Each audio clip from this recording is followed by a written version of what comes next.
asalaamualeykum mbokk yi maa ngi leen di nuyu ci turu baay bi doom jeeg xel mu sell mi benn yàlla amen.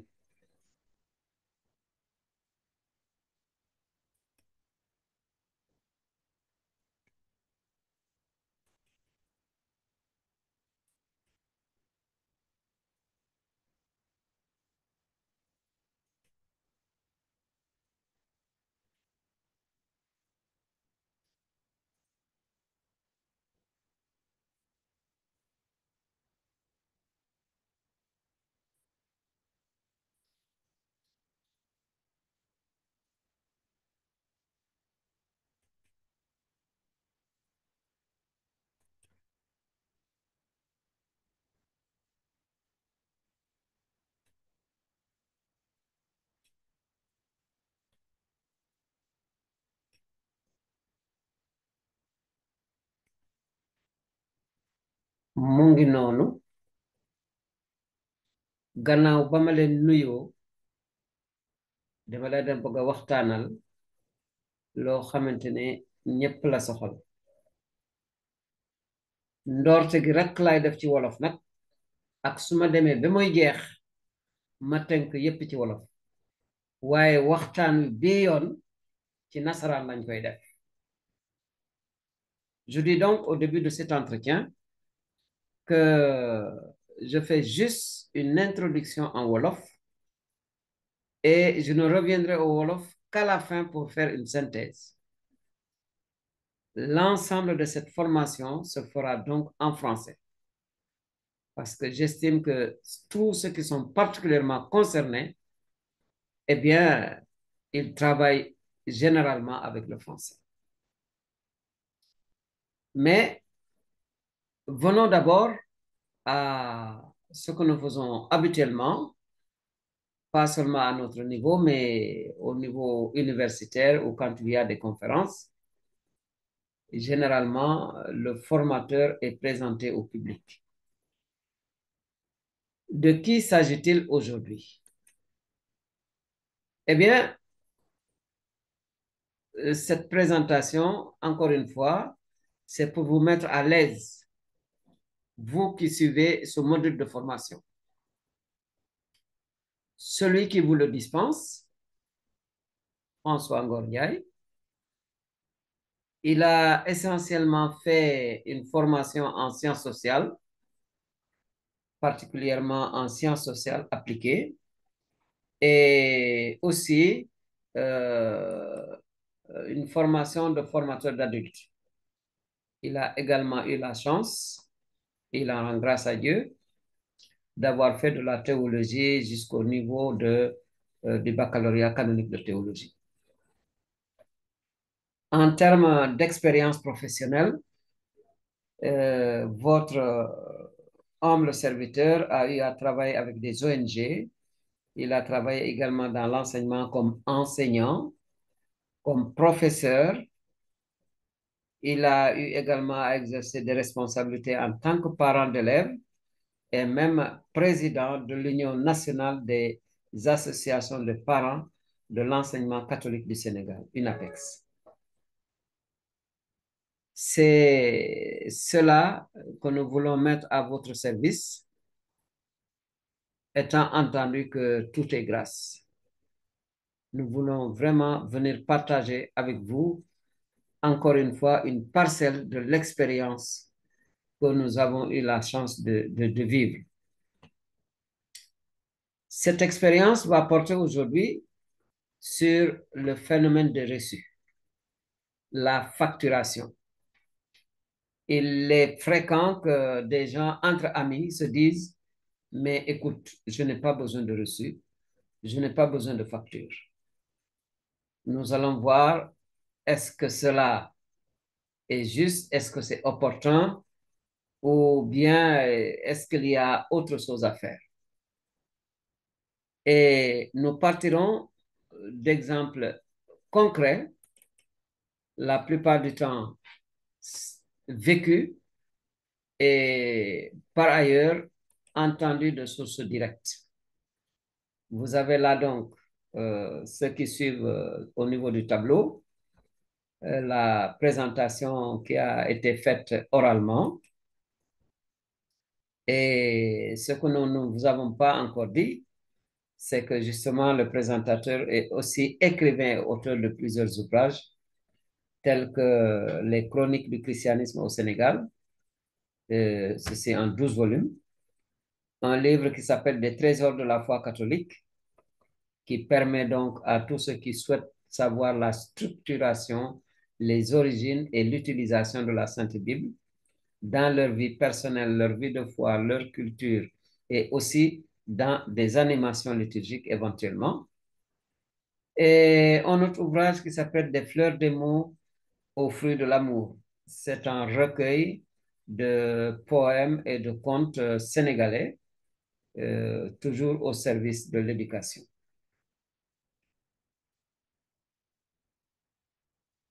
Et je vous signale également des ouvrages sur lesquels nous nous sommes basés, ou en tout cas qui nous ont servi de référence. En termes de bibliographie, nous sommes allés vous chercher dans la Sainte Bible des éléments qui viennent conforter ce que nous allons partager avec vous. Il y a eu du temps de Monseigneur Théodore Adrien Sarr. Quand je dis du temps de Monseigneur Théodore Adrien Sarr, c'est quand il était archevêque de Dakar. Il a édité un document qui s'appelle Plan d'action pastorale 2001. C'est pas 20 000, c'est 2001 à 2006 au niveau de Dakar, et ceci a été imprimé au niveau de l'imprimerie Saint-Paul de Dakar. Et ce document s'appelle le Plan d'action pastorale numéro 1. Votre serviteur François Ngondiaye avait fait de ce document une synopse, justement, où il met en exergue tous les thèmes qui ont été évoqués dans le plan d'action pastorale numéro 1. Le pape Jean-Paul II, Saint Jean-Paul II, comme éditeur, signataire du Code de droit canonique de 1983. Certains éléments que nous utiliserons aussi partent justement de ce droit canon, qui est l'ensemble des lois que l'Église a mises en place pour son fonctionnement, son organisation. Enfin, un ouvrage très important de l'abbé Benou Efouévi Penoukou, un ouvrage qui s'appelle Gérer au quotidien la charité. Pour ceux qui ne le savent pas, le père Penoukou a occupé des responsabilités dans la Caritas.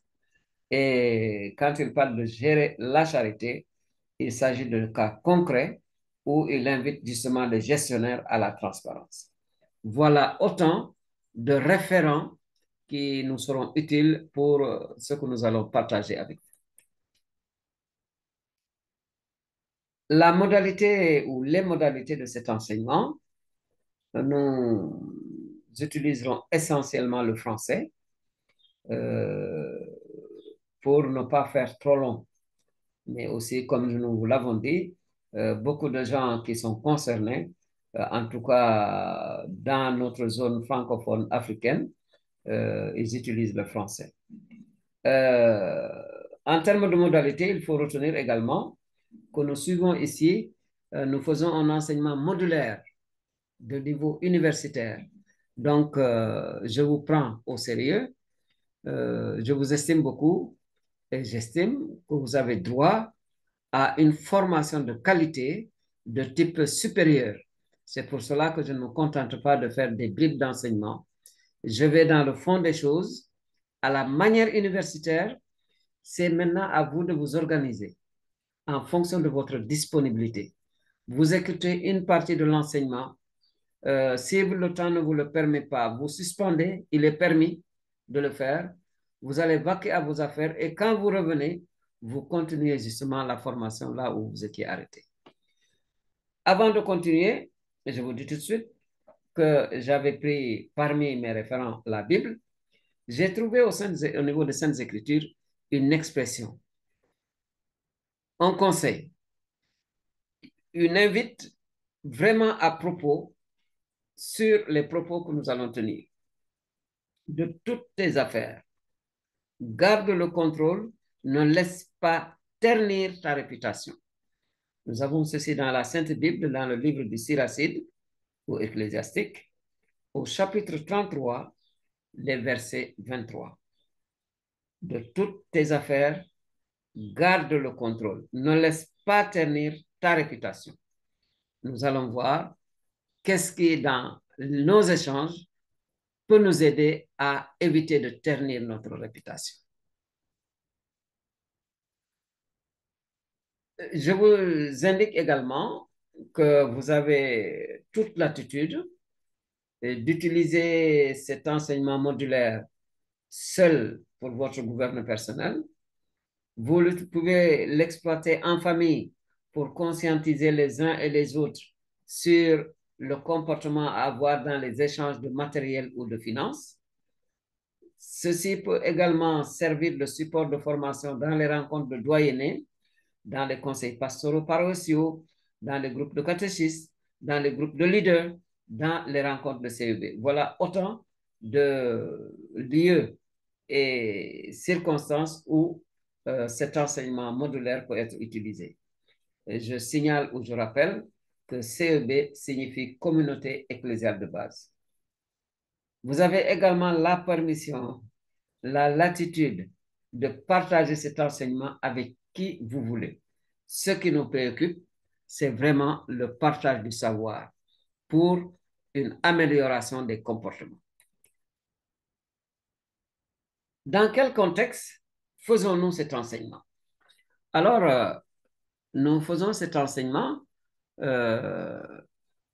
justement parce que il y a des circonstances qui nous y ont amenés. Des expériences vécues et des témoignages reçus abondent dans les constats que voici. Premièrement, ils sont nombreux, n'est-ce pas? Ceux qui gentiment mais fermement me disent ou vous disent qu'ils n'ont pas besoin de reçu quand vous leur vendez quelques articles. C'est un ami, c'est un supérieur, bon, dans l'église, ça peut être un prêtre, etc., etc. Ils vous disent, je n'ai pas besoin de reçu, bon, la confiance règne.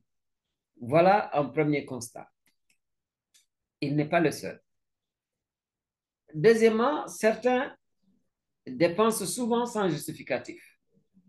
Eh oui, vous allez au marché, vous allez dans un, etc. Vous faites des achats et vous ne pensez pas forcément à demander des justificatifs, vous n'en faites pas faire ou vous ne les archivez pas. Malheureusement, le réveil est toujours douloureux, voire même honteux. Nous allons nous en rendre compte. Mais ne sont-ce pas là des motifs suffisants justement pour aborder le sujet? Et le sujet, le voici. Est-il utile ou même nécessaire d'établir des reçus ou des factures quand la confiance règne? Voilà la question posée brutalement. Entre amis, dans une structure où nous sommes ensemble à travailler, même entre supérieurs et subalternes, est-ce qu'il est nécessaire, est-ce qu'il est utile d'établir systématiquement des reçus, des justificatifs? La confiance suffit-elle? C'est ce que nous allons voir. Mais nous allons le faire de la manière suivante. Ceux qui ont l'habitude de suivre des cours modulaires avec nous sur cette plateforme qui s'appelle Lumen Gentium TV, ils savent que devant un problème, quel qu'il soit maintenant, je l'aborde en 3 étapes, en guise de recherche de solution. La première étape ou la première phase consiste à voir les faits. Ici, en termes d'objets, nous allons voir quelques exemples de gestion pour camper le décor. Des exemples, comment ces exemples sont arrivés, comment ils ont été vécus et quelles en ont été les conséquences. Dans une deuxième phase, nous allons apprécier, juger quelles sont les causes et les conséquences des comportements que nous aurons observés. Cela nous sera très utile avant d'arriver à la troisième phase, agir. Et c'est justement à ce niveau-là que nous nous permettrons de vous faire des propositions concrètes dans un domaine où honneur et justice se rencontrent. Confiance et facturation s'embrassent. Voilà, dès l'entame de nos propos. Alors, avant de continuer, je vous invite à vous abonner si vous ne l'avez pas encore fait. Euh, quand vous suivez cette formation, il arrive un moment où vous trouvez une image avec un texte en dessous de l'image. C'est écrit s'abonner. Il vous suffit d'appuyer sur ce bouton s'abonner. Ceci vous inscrit parmi ceux qui suivent cette chaîne et j'espère que vous ferez partie de ceux dont nous contribuons au bonheur en augmentant leurs connaissances et leurs compétences. Et je partage avec vous un défi à relever, que chaque abonné de la chaîne fasse l'effort et la gentillesse d'amener et de convaincre 3 nouveaux abonnés d'ici un mois. C'est pour agrandir la famille de l'Human Gentium TV. Quels sont donc les objectifs cognitifs en termes de connaissances et comportementaux de ce module? Quels sont les comportements souhaités et auxquels nous voulons arriver à la fin de ce module? Et je vous l'ai dit, hein, nous fonctionnons ici comme à l'université. Au début d'un module, l'enseignant, le professeur donne toujours les objectifs de son cours. Le premier objectif pour nous, c'est qu'à la fin de cet enseignement modulaire, que tous les apprenants aient reçu une présentation succincte, mais suffisante, sur la nécessité de faire cohabiter confiance et décharge. Oui, vous allez vous rendre compte et vous aurez la conviction que même entre amis, eh bien, la confiance et le décharge peuvent cohabiter et doivent cohabiter. Deuxièmement, ils auront reçu, il s'agit de vous, hein, vous aurez donc reçu des exemples capables de vous décider à établir des reçus et à en recevoir entre partenaires. Et oui, vous aurez des exemples qui vont vous prouver que c'est indispensable. Troisièmement, vous aurez reçu quelques repères qui vous seront donnés dans la Sainte Bible, le droit canon, le magistère de l'Église catholique. Là également, même si vous n'êtes pas chrétien forcément, cet enseignement s'adresse à tout le monde. Je donne à ceux qui sont chrétiens parmi vous des éléments de référence qui pourront les mettre fort aise. Aux autres de voir dans leurs référents habituels des choses qui correspondent. Toujours est-il que de toutes tes affaires, garde le contrôle, ne laisse pas ternir ta réputation. Siracide 33-23. Ceci reviendra comme un véritable leitmotiv tout au cours de notre formation. C'est ce que vous avez en bas de page. Dans la phase voir, nous allons voir des faits. Voici un premier exemple. Donc, imaginez, ce n'est pas imaginaire, hein, parce que ce que je vous dis là, c'est bel et bien arrivé dans un service.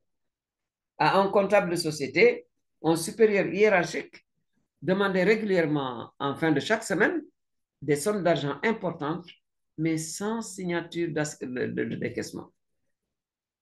Quand plus tard, il y a eu un audit inopiné de plus, le comptable démuni de justificatif de la forte somme manquante a été traduit en justice. Et imaginez la suite, il a été conduit en prison.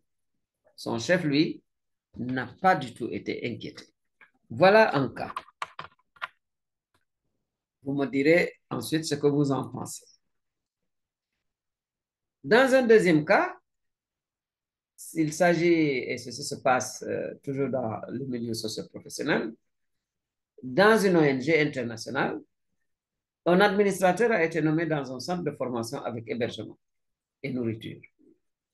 Eh bien, sur le support de gestion de stock qu'il avait lui-même conçu, la responsable des cuisinières devait décharger auprès du magasinier toutes sortes d'articles, alimentation et produits d'entretien, etc., etc. Mais voyons voir comment cette cuisinière va réagir.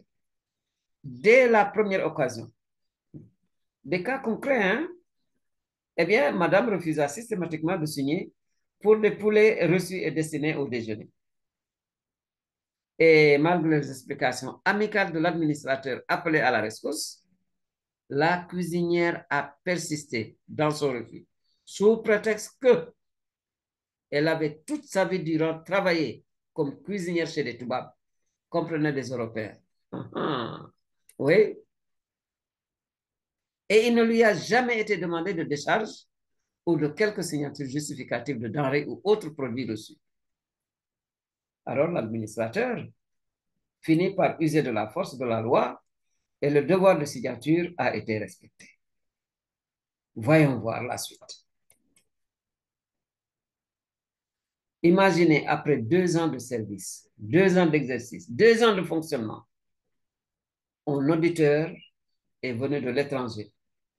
Il a débarqué de nuit. Dès 8 heures le lendemain, il a foncé à la comptabilité et pris quelques factures au hasard.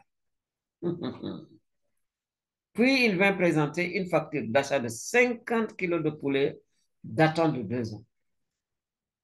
Et à l'administrateur, il posa une question simple et claire. Où sont passés ces 50 kilos de poulet? Réponse de l'administrateur. Veuillez passer à la cuisine, voir le magasinier en mon absence et lui poser la même question. La suite vous intéresse? Alors, suivez-nous. Le magasinier interpellé sortit le classeur de la période, puis la page d'enregistrement de l'entrée de 50 kilos de poulet. Ajouté au solde précédent de 4 kilos, cette entrée donnait un nouveau stock de 54 kilos.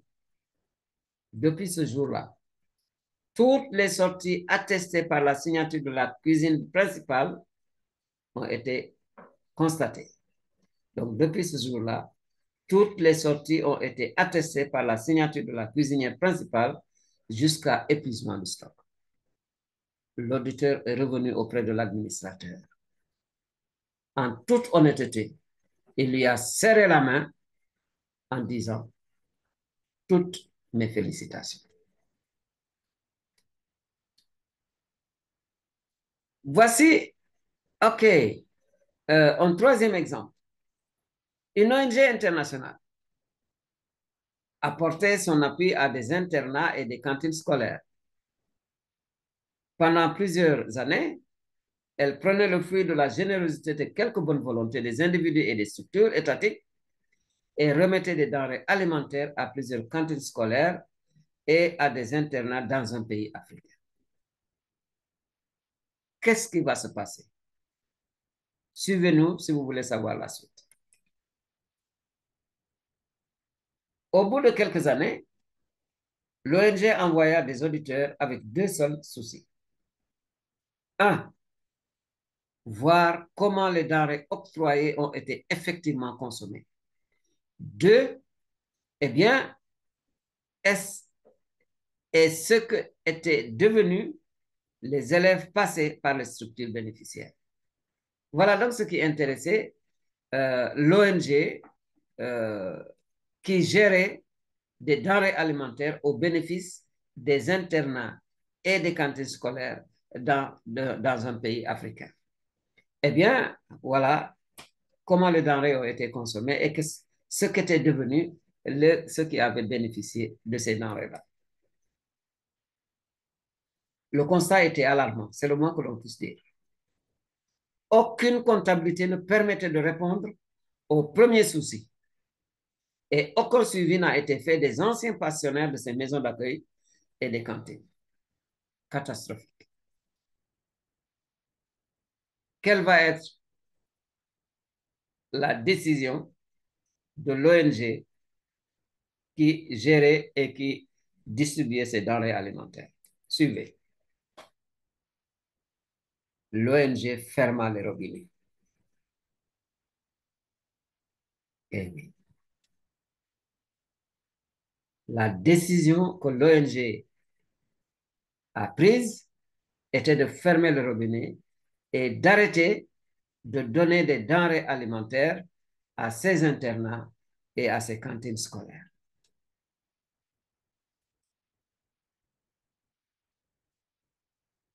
Exemple 4. Dans un pays ouest-africain, le bureau d'une commune proposa contre toute attente une rencontre avec le bureau d'un secteur pastoral. C'était dans un contexte de campagne électorale. La délégation communale arriva avec beaucoup de retard au lieu de rendez-vous dans le secteur. La personne ressource de la CEB, vous savez maintenant ce que c'est une CEB, hein, communauté ecclésiale de base, eh bien, la personne ressource, en fidélité à ses principes, avait fini par partir au bout de 30 minutes d'attente.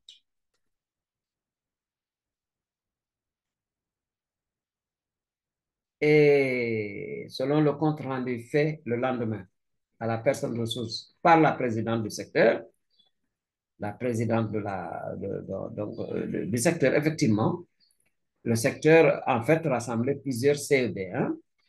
Eh bien, la mairie avait remis en cadeau un peu de ciment et du sable en participation à un projet de construction de chapelle pour lequel on appelle à l'appui était resté sans réponse depuis plusieurs années.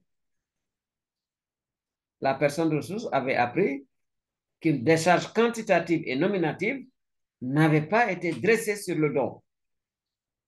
Il fit alors une proposition. Qu'est-ce que la personne ressource va proposer? Suivez bien pour la suite. Un PV de la rencontre devait être établi sur proposition de la personne ressource. Ce PV devait être établi avec une mention des sujets débattus, la nature et les quantités de produits donnés par la mairie, la liste des participants et leur signature respective. Après la signature des membres de catholiques, ce document a été porté à la mairie pour la contre-signature des membres de la délégation communale. Désagréable surprise, parce que c'est alors que ceux-ci ont catégoriquement refusé de contresigner. Eh bien, ça ne s'est pas arrêté là. C'est alors que la personne de ressources met en exécution un plan B. Si vous voulez connaître ce plan B, patientez un peu et vous allez le voir. Voici le plan B proposé par la personne de ressources. La personne de ressources rédigea donc lui-même, au nom de la présidente, une lettre de remerciement à monsieur le maire. Cette lettre, signée par la présidente et le trésorier du secteur, a été déposée en plusieurs exemplaires au secrétariat de la mairie concernée, contre tampon et numéro de décharge. Ce document a été remis en archive au secteur pastoral, à la paroisse et aux autorités du diocèse concernées en guise de couverture à toute fin utile. Eh oui, eh oui, eh oui. Eh oui. Mm-hmm.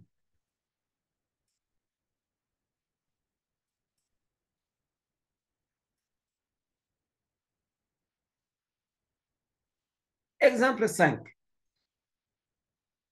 Dans une structure pastorale, ici nous sommes dans un milieu socio-religieux, hein? Dans une structure pastorale, les responsables ecclésiastiques et les laïcs censés recevoir des fonds et du matériel étaient réfractaires aux décharges. Les demandes de reçu de la part des fidèles étaient souvent refusées. Et quand survint un problème d'argent, eh bien, les supputations allaient dans tous les sens, les unes aussi malveillantes que les autres. Eh oui, malheureusement, la vérité fut difficile à établir vu la nébuleuse dans laquelle passait l'argent. Eh oui. Exemple 6. une paroisse a eu la géniale et généreuse idée d'ouvrir un service de proximité au service de populations alentour. Et malgré la modicité des contributions demandées aux bénéficiaires de ces services, l'affaire s'avéra très vite rentable.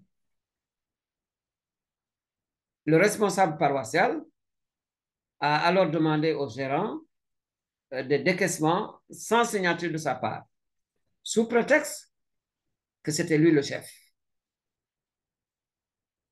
Et comme il insistait, le gérant a présenté sa démission, il a préféré démissionner. Excusez-moi.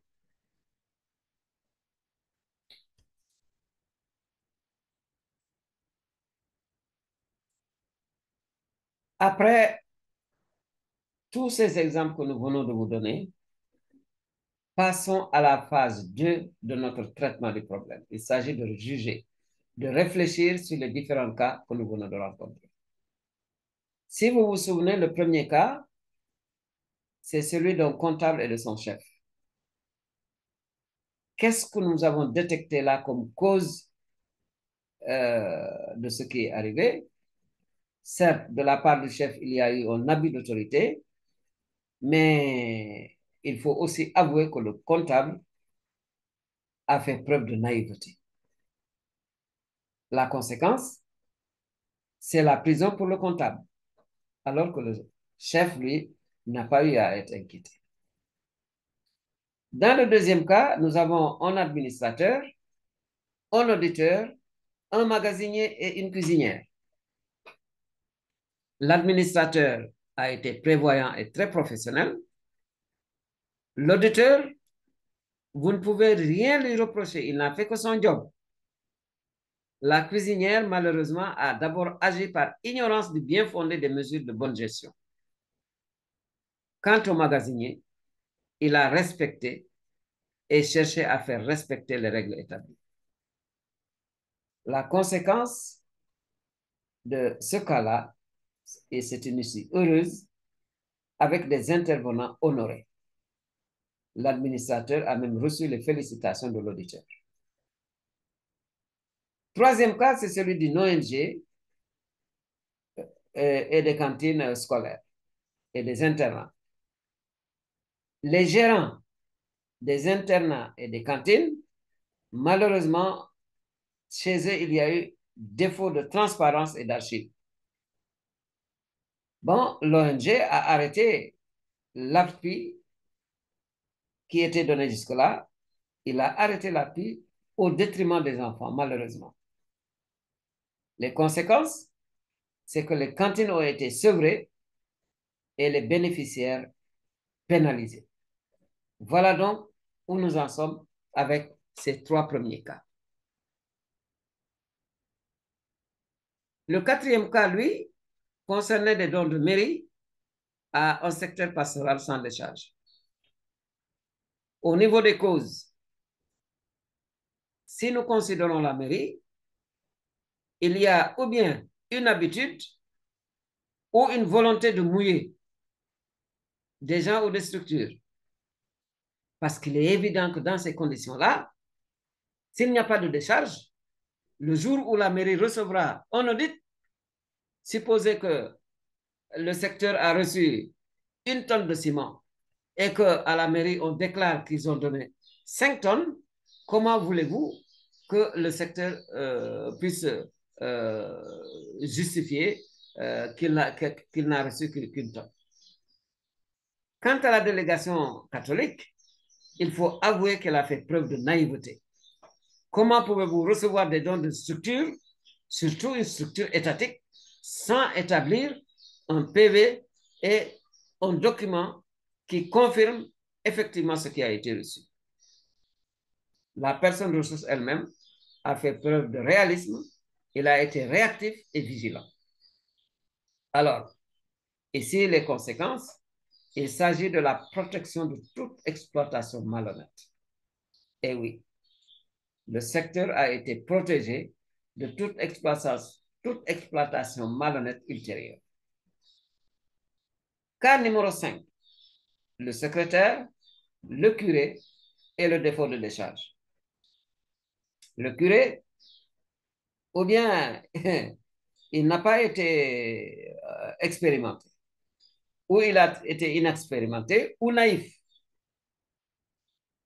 Ceux qui lisent le texte, ils verront qu'il y a un mot qui est incomplet. Il s'agit de naïf. Donc, inexpérimenté ou naïf. Ça, c'est au niveau du curé.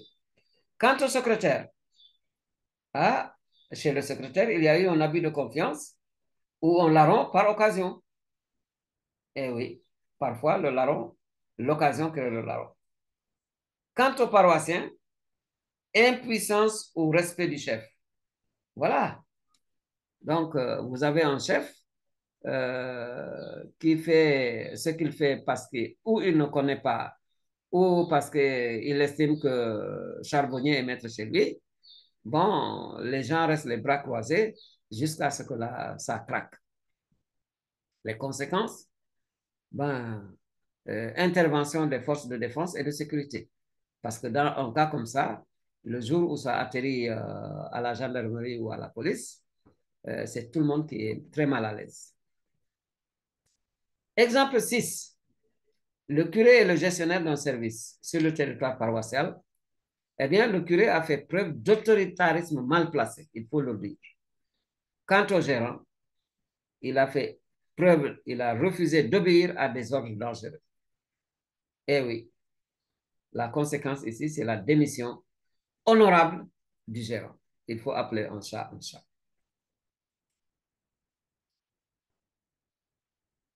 Nous avons vu, nous avons réfléchi et apprécié ce que nous avons vu. À la suite de tout cela, passons à la troisième étape, la troisième phase, la phase de l'action. Quelle action proposons-nous sur le thème que nous venons d'évoquer, sur lequel nous sommes en train de vous former? D'abord, il faut informer et former. Dans les familles, nous pensons qu'il est nécessaire de donner une éducation à la bonne gouvernance aux membres de nos familles dès le départ. D'accord? Vous envoyez un enfant à la boutique. Il revient s'il y a de la monnaie qu'il n'attend pas qu'on lui demande de la monnaie. Il doit la rendre spontanément. Quand quelqu'un de la famille va faire des achats, certains achats particulièrement, mais qu'on vienne avec des justificatifs. Voilà pour les familles. En fait, même si la famille ne tient pas une comptabilité rigoureuse, il y a des familles où cela se fait, mais même si la famille ne tient pas une comptabilité rigoureuse, le fait d'avoir dans le mental la nécessité d'obtenir des reçus et des décharges, si cette mentalité s'installe, les gens, quel que soit le service où ils vont travailler demain, ils penseront automatiquement à faire des décharges, à demander des décharges, à demander des reçus. Passons aux maisons de formation. Là, je pense particulièrement à ce qui se passe en Église. Les maisons où sont formés nos prêtres, les frères, les religieux, etc., etc. Sans doute, il y a des lieux où cela se fait. D'aucuns vous disent que le programme est tellement chargé, mais pensons à un moment donné à initier ces gens-là à la bonne gestion et à ses bienfaits. Qu'ils comprennent qu'une bonne gestion doit aller de pair avec des justificatifs. Oui. Bon, jusque-là, j'ai parlé dans l'impersonnel, mais je peux ici vous dire combien de fois je suis désagréablement surpris quand je vends un filtre à un prêtre qui me dise, bon, quand je lui dis, je vais vous faire un récit, il me dit, non, non, je n'en ai pas besoin. Je dis, mais non, écoutez, monsieur l'abbé, comment vous allez justifier la sortie de l'argent que vous allez me remettre? En fait, ce n'est pas de la mauvaise volonté, c'est parce que les gens n'ont pas été initiés justement au bien fondé des reçus et des justificatifs. Donc, dans nos maisons de formation, ceci doit se faire au niveau des structures, parce qu'il ne suffit pas de former les gens. Faudrait-il encore qu'ils appliquent les bonnes choses qu'ils ont apprises à l'école, à l'université, dans les maisons de formation. Dans les structures, ce que je dis existe déjà quelque part. mais je pense qu'il faudrait le généraliser. Avoir partout des manuels de procédure. Voici comment nous fonctionnons. Voici quand nous faisons des dépenses, comment elles doivent, le processus qui doit être suivi, etc., etc.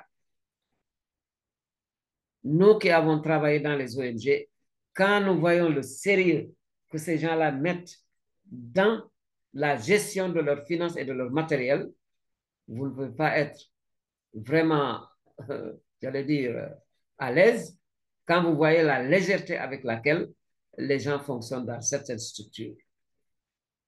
En l'occurrence, des ONG et beaucoup de services pour, dès qu'une dépense arrive à 200 000 francs, il vous faut demander au minimum 3 devis et faire l'étude des devis en comparant le bien fondé. Bon, le moins disant n'est pas toujours le mieux disant.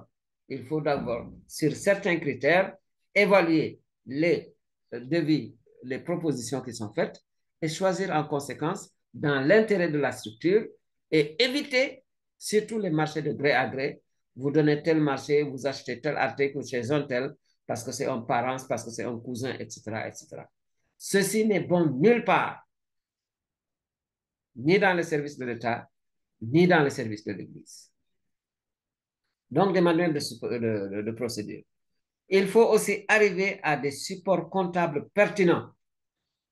Et oui, que les gens puissent coucher, excusez l'expression, qu'ils puissent consigner quelque part, eh bien, la manière et l'objet des dépenses qui sont effectuées. Des contrôles audits réguliers et ou inopinés. Voyez-vous, quand les gens observent les règles de l'art, vraiment, ils n'ont pas peur des auditeurs. Quelqu'un qui fait bien son travail, il n'a pas peur d'un auditeur. L'administrateur dont je vous ai parlé là, eh bien, au moment où il venait, le directeur du centre de formation, pour utiliser une expression française, c'est un Américain, il sucrait les fraises, il tremblait, pendant que l'administrateur rigolait parce qu'il se demandait, il n'y a pas de quoi fouetter un chat. Mais c'est après qu'il aura compris, lui, l'administrateur, que l'Américain, le directeur avait raison de trembler. Parce qu'un auditeur, surtout quelqu'un qui vient de l'extérieur, ben, il ne vient pas pour s'amuser. Il a une mission et il doit la remplir. Mais bon, comme l'administrateur avait pris ses dispositions, bon, il n'a pas eu peur. Beaucoup de titres, là, pour mon titre. Autrement dit, Bouquilier n'a pas peur. C'est sa proie qui a peur. Alors, si les gérants, les gestionnaires font régulièrement et bien leur travail, ils dormiront tranquilles. Ils dormiront tranquilles. Mais ça suppose que même pour une sortie soi-disant provisoire, vous devez avoir un document qui montre où est passé l'argent provisoirement. Sinon, eh bien, un auditeur arrive, vous restez là à raconter n'importe quoi, et bon, de deux choses l'une. Ou bien vous allez au Niouf, ou bien, bon, on fait du masla, et c'est comme ça que le service coule et s'écroule. Toujours dans ces différentes structures, il nous faut arriver à des passations de services dans les règles de l'art. Mais oui, mais une passation de service, ça signifie quoi? Eh bien, de voir le matériel et l'argent entrer et sortir et ce qui reste. Et à la limite même, le fond moral dans lequel tout ceci a été vécu. Donc, arriver à des passations de service dans les règles de l'art. Nous savons pertinemment qu'il y a des services où c'est la croix et la bannière chaque fois qu'il faut faire des passations de service. Quand un nouveau responsable arrive pour remplacer un ancien, alors non seulement les gens se regardent comme des chiens de faïence, mais bon, euh, celui qui arrive, il ne sait pas exactement qu'est-ce qu'il a trouvé.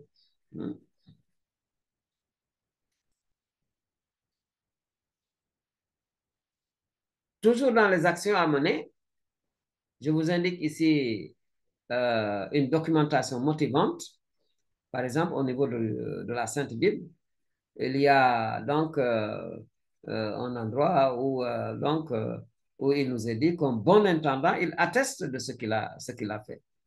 C'était le cas de Moïse. Ceci nous est attesté dans Hébreux 3 au verset 5.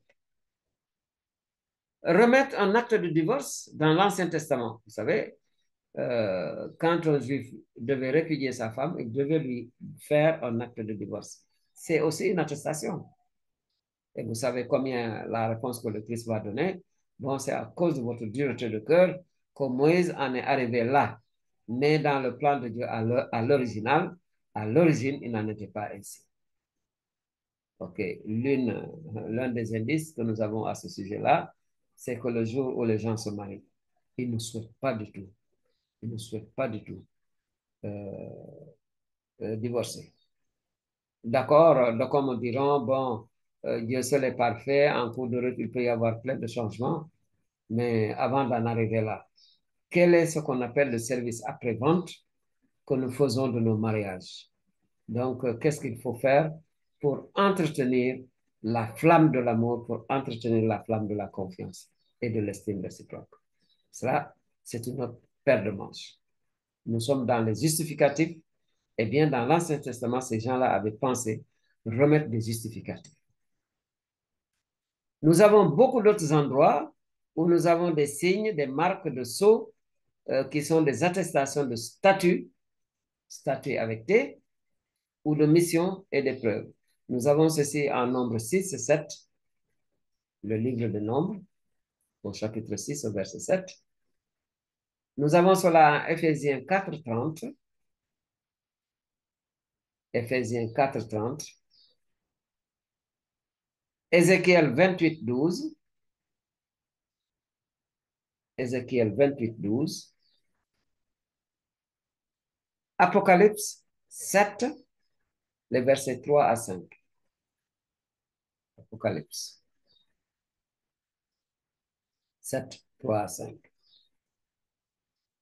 Alors rappelons-nous de toutes tes affaires, garde le contrôle, ne laisse personne ternir ta réputation. Siracide 33, 23.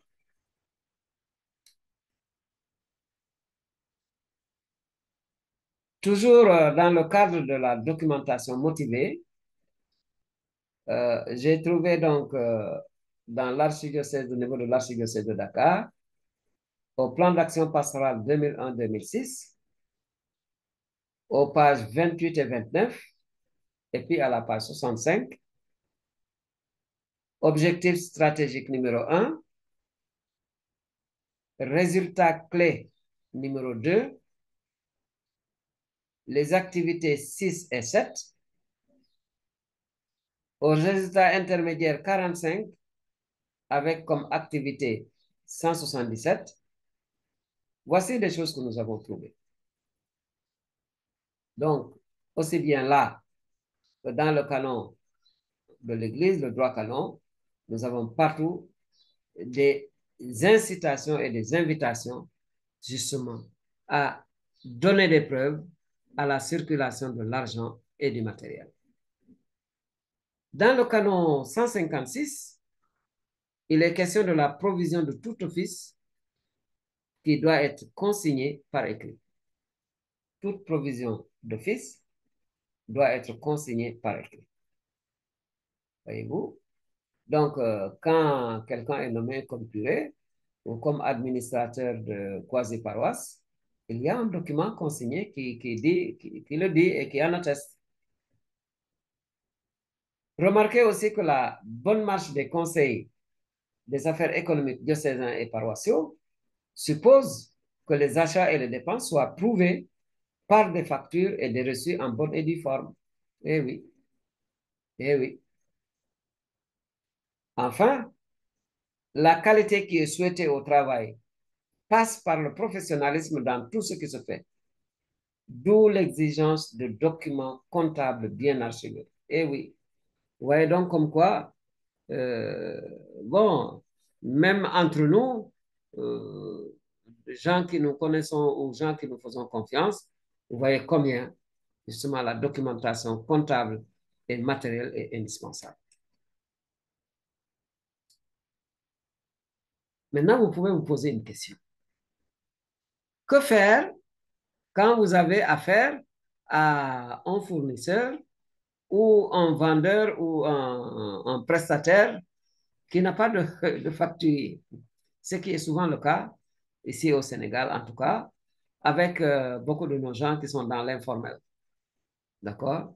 Quand le fournisseur n'a pas de facturier, voici une proposition de formulaire de décharge. Parce que personnellement, j'ai été souvent confronté à cela.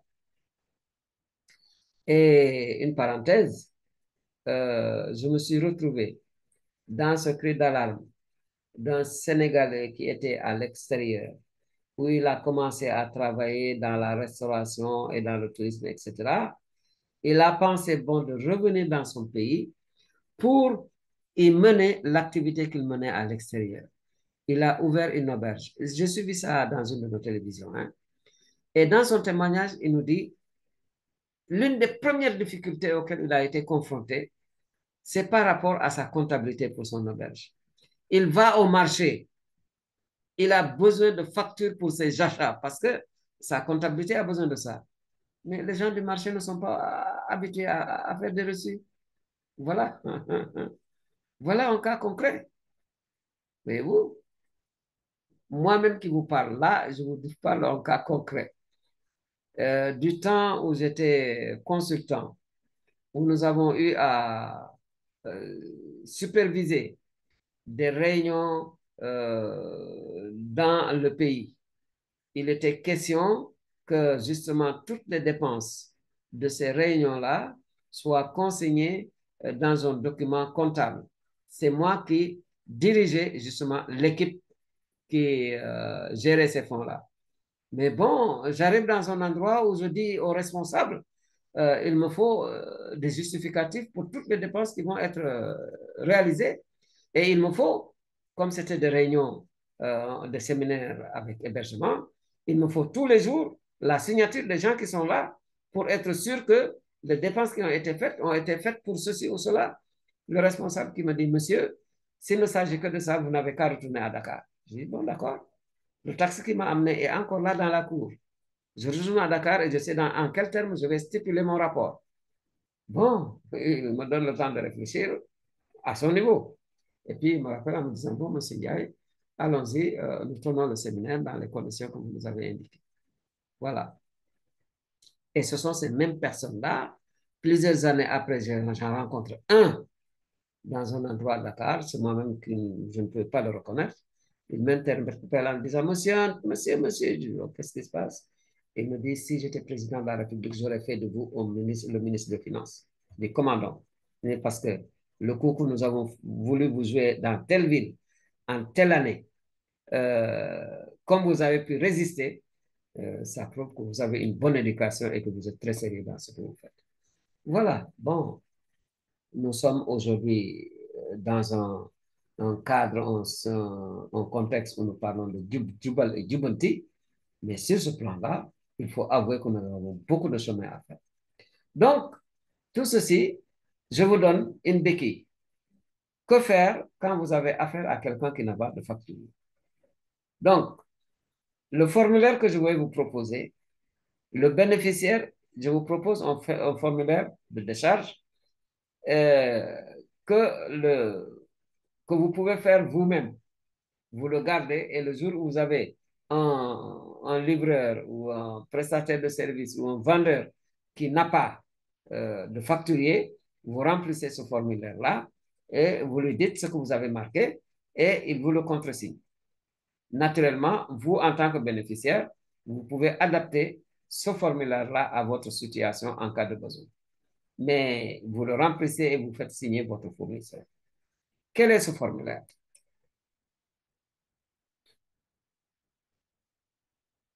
Vous écrivez la date. Ensuite, le prestataire ou le vendeur, vous écrivez son nom ou sa raison sociale, son prénom, son nom, prénom ou sa raison sociale. L'adresse de ce prestataire, là, il y a une coquille. L'adresse du prestataire. Le téléphone du prestataire ou vendeur l'objet. Donc, c'est l'objet du service, c'est le service rendu ou bien le produit acheté. La valeur totale qui est payée, vous mettez ça en chiffres et vous mettez ça également en lettres. Ceci est une précaution très importante parce que quand vous avez payé, quand vous avez signé un document à 2000 francs, imaginez 2000 francs. Si vous ne l'écrivez pas en lettres, en chiffres, quelqu'un de malhonnête peut passer derrière et ajouter juste un zéro. Ça fait 20 000 au lieu de 2000. Donc, c'est une précaution qu'il faut absolument prendre. Quand les gens vous font signer de l'argent, vérifiez que le chiffre a aussi été mis en lettres. Et quand vous-même, c'est vous-même qui faites signer de l'argent à quelqu'un, mettez-le en chiffres et en lettres. Enfin, la signature du prestataire ou du vendeur. Voilà donc un formulaire que je vous propose. Naturellement, vous corrigerez l'erreur de saisie ou l'erreur de frappe qui se trouve dans le document affiché. En conclusion, vous aurez compris, hein, même entre gens qui se font confiance, établir des reçus et des décharges doit être scrupuleusement observé. Cela facilite le suivi des opérations et le mouvement des matériels. Eh oui, en cas d'audit, c'est l'un des principaux outils indispensables. La facturation, je suis allé jusqu'à dire que c'est une prothèse utile, parfois même indispensable à la longévité de la confiance. Eh oui, même entre amis. Dès que le doute s'immisce entre vous deux sur une question d'argent, mais la confiance est sapée pour une bonne fois pour toutes. Mieux vaut prévenir que guérir.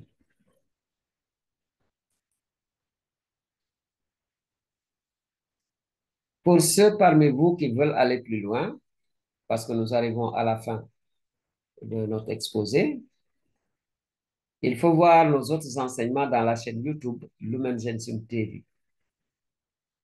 Et si vous n'êtes pas invité, si vous n'êtes pas abonné, nous vous invitons à vous abonner et à abonner vos amis. Et je réitère ici un défi que j'ai déjà donné, un défi qui nous est tous commun, que chacun parmi nous essaie d'amener 3 nouveaux abonnés à la chaîne Lumen Gentium TV d'ici un mois.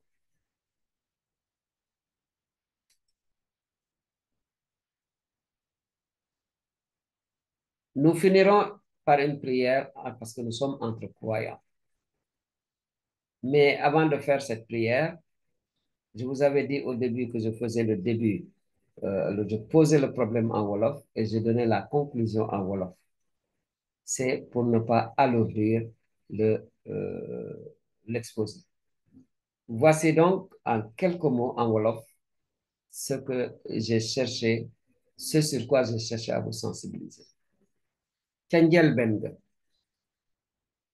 li nu bëggoon a xam te ma laaj leen ko mooy diggante nit ñu miinante diggante ay xarit diggante nit ñu wóolonte ndax jar na ñuy weccentoo ay reçu ak ay facture ñi la ngi naa waaw ñi dinaa jaru ko man day gis naa jëpp yoon ñu ma ne jaru ko ma ne ànduma ci jar na ko li tax ma ne jar na ko xoddeeku balaa ngay lakkale te kat fépp fu xaalis aw war nañoo mën a topp tànk bi xam fan la dugg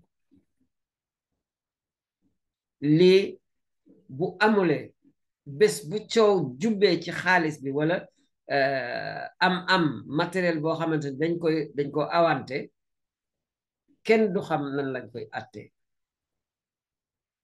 bu dee diggante ay xarit bu dee ci biir njaboot xaritoo ga mën na tas kër ga mën na tas kon nag balaa ñuy egg foofu ngir yàlla nañuy joxante ay reçu maa la defal lii nga ma fay yow ci sa bopp bu fekkente ne yow mi ma defal lii amuloo carnet de facture man ma def décharge jox la nga signer ma denc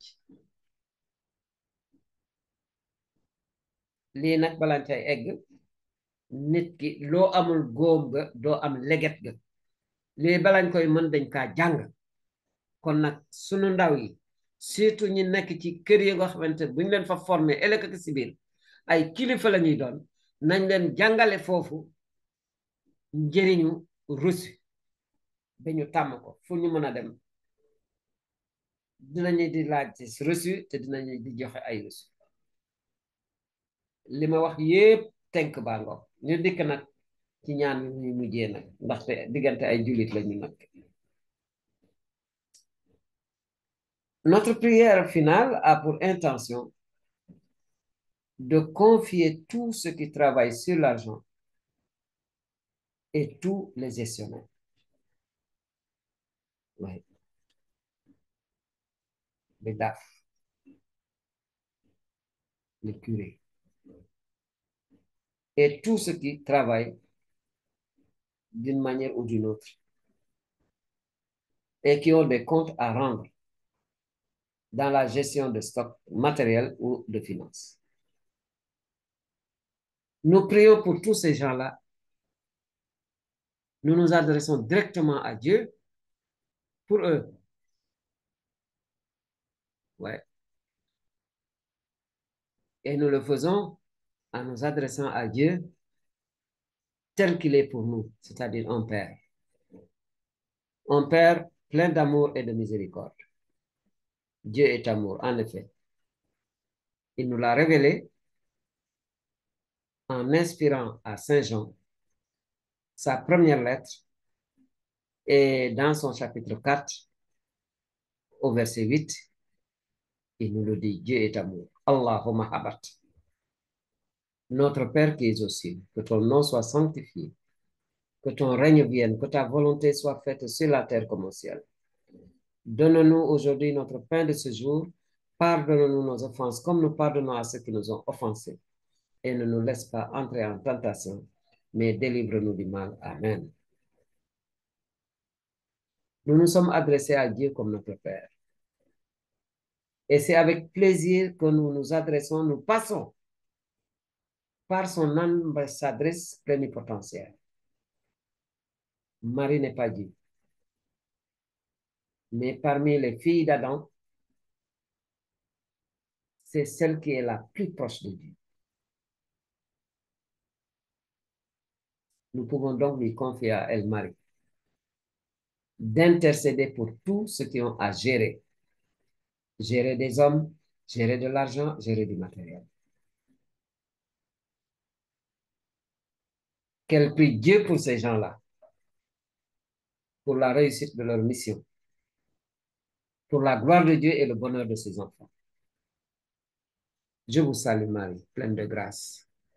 Le Seigneur est avec vous. Vous êtes bénie entre toutes les femmes et Jésus, le fruit de vos entrailles, est béni. Sainte Marie, Mère de Dieu, priez pour nous pauvres pécheurs, maintenant et à l'heure de notre mort. Amen.